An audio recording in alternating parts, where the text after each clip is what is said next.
আসসালামু আলাইকুম রহমতুল্লাহি ওয়া বারাকাতুহু। ওয়ালাইকুম আসসালাম রহমতুল্লাহ বারকাত। সম্মানিত শায়েখ, আমি মাহাদি হাসান আকন্দ ঢাকা থেকে বলছি।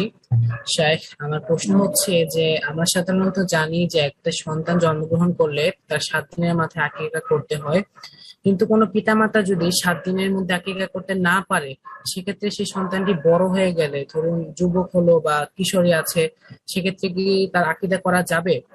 আর যদি কোনো সন্তানের পিতামাতা মারা গেছে, সে যুবক হয়ে গেছে, সেক্ষেত্রে সে কি তার নিজের আকিকা করতে পারবে? জি, 7 দিনের দিনে আকিকা করা সুন্নত। যদি এটা করতে পারে সবচাইতে উত্তম।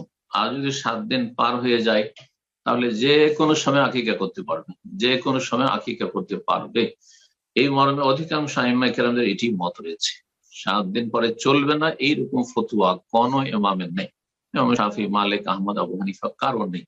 এবং এমনকি আলবানী রাহিমাহুল্লাহ নবী সাল্লাল্লাহু আলাইহি সাল্লাম সম্পর্কে যে হাদিসটি রয়েছে সেই হাদিসকে তিনি সহিহ বলেছেন, যে আক্তার নবী সাল্লাল্লাহু আলাইহি সাল্লাম বাদা মা বয়সা, নবী সাল্লাল্লাহু আলাইহি সাল্লাম নবী হওয়ার পরে 40 বছর বয়সে তার আকিকা করেছেন। তাহলে এই হাদিস আল্লামা আলবানী রাহিমাহুল্লাহ যখন সহিহ বলেছেন, অনেকে সহিহ বলেছেন, সুতরাং কোনো অসুবিধা নেই। যদি সপ্তম দিনে হয়ে গেল তো হয়ে গেল, কিন্তু নিজের আকিকা তো আর সপ্তম দিনে করার কোন ক্ষমতা নেই। এখন বড় হয়ে গেছে, বাপ মা করেনি, তাদের দিন সম্পর্কে জ্ঞান ছিল না অথবা অভাব ছিল, যে কোনো কারণ হোক না কেন, তাহলে করে দেবেন। নিজেরও করা যাবে আকিকা, নিজের ছেলে মেয়েরা বড় হয়ে গেছে তারপরও করা যাবে। শুধু এতটুকু যে সেই উত্তম কাজটি হয়নি, আগামীতে চেষ্টা করবে নিজের ছেলে মেয়েদের ক্ষেত্রে সপ্তম দিনে আকিকা দিয়ে দেওয়ার। আল্লাহ তৌফিক দান। জাযাকুমুল্লাহ। সালামু আলাইকুম রহমতুল্লাহ। ওয়ালাইকুম সালাম রহমতুল্লাহ বারাকাতুহু। শেখ জেদ্দা থেকে বলতেছি। জি বলেন। আমার প্রশ্নটা হলো, আমার বিয়ে হয়েছে আপনার আরো 5 বছর আগে। তো বিয়ের সময় আমার 6 লক্ষ টাকা দেনমোহর হিসেবে ধার্য করা হয়েছিল আর কি। হুম, তো ওই টাকাগুলো আমি এ পর্যন্ত ওই টাকার মধ্যে 1 টাকাও আমি পরিশোধ করা আমার পক্ষে সম্ভব হয় নাই, এটা আর কি। তো হুম, এখন আমি এখানে যে বেতনে চাকরি করতেছি, এই চাকরি করে যে আরো সামনে কয়েক বছরের মধ্যে যে টাকা শোধ করতে পারবো ওই রকমও আমি দেখতেছি না এরকম আর কি। তা আমি এ পর্যন্ত আমার ওয়াইফকে আমি কখনো ইশারা ইঙ্গিতের সাথে আমি কখনো তাকে বোঝানোর চেষ্টা করি নাই যে যে এগুলা হুম, মাফ করে দেওয়ার জন্য, বা আমি এরকম কোনো কিছু ইনশাল্লাহ আমার জানা মতে হুম, আমি চেষ্টা করি নাই।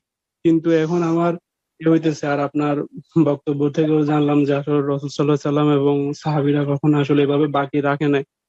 তো হুম, এখন আমার মূল প্রশ্ন যেটা, যে আমি কি মানে আমার ওয়াইফের সাথে কোন রকম প্রতারণা ছাড়া এমনিতে কি তাকে এই টাকাগুলা থেকে কিছু টাকা কমিয়ে আমি যেন এগুলো তাড়াতাড়ি শোধ করে দিতে পারে, এরকম হুম। কিছু কি আমি করতে পারি?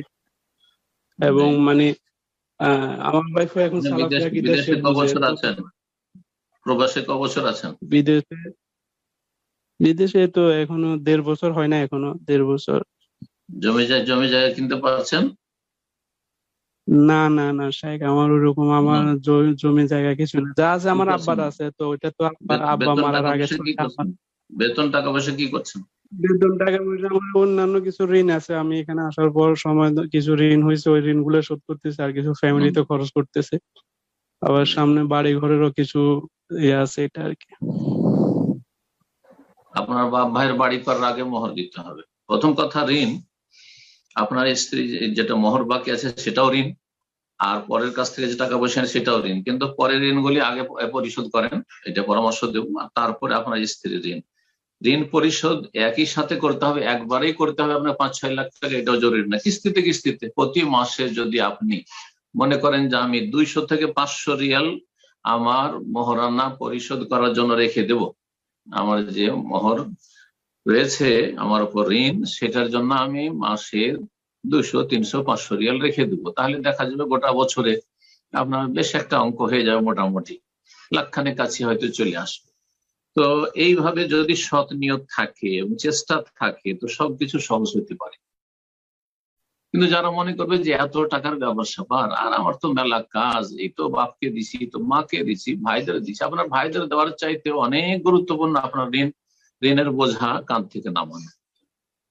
সব রকমের চেষ্টা করলেন, তারপরেও ঋণ নামাতে পারলেন না ধরেন, আর আপনি মোহর দিতে পারলেন না, কিছু দিতে পারলেন কিছু দিতে পারলেন না, তাহলে ক্ষমা নিতে পারবেন, তাহলে বলতে পারবেন যে আমি আর পারলাম না। কিন্তু সারা জীবন রয়েছে, আলহামদুলিল্লাহ, চেষ্টা করতে থাকেন। এখনই কেন মাপ চাইবেন? এখনই মাপ না চেয়ে আমি চেষ্টা করছি, একটু একটু করে দিচ্ছি, প্রতি মাসে কিছু কিছু করে দিচ্ছি, আর তারপরে যদি না পারি তাহলে তুমি মাফ করে দিও, এতটা বলুন। জি, কিন্তু এখন থেকে মাপ নিয়ে নেবেন কেন আপনি? আল্লাহ রাব্বুল আলামিন যেন আপনাকে তৌফিক দান করে, রুজিতে বরকত দান করেন এবং সৎ নিয়ত রাখার তৌফিক দান করেন। জাযাকুমুল্লাহ।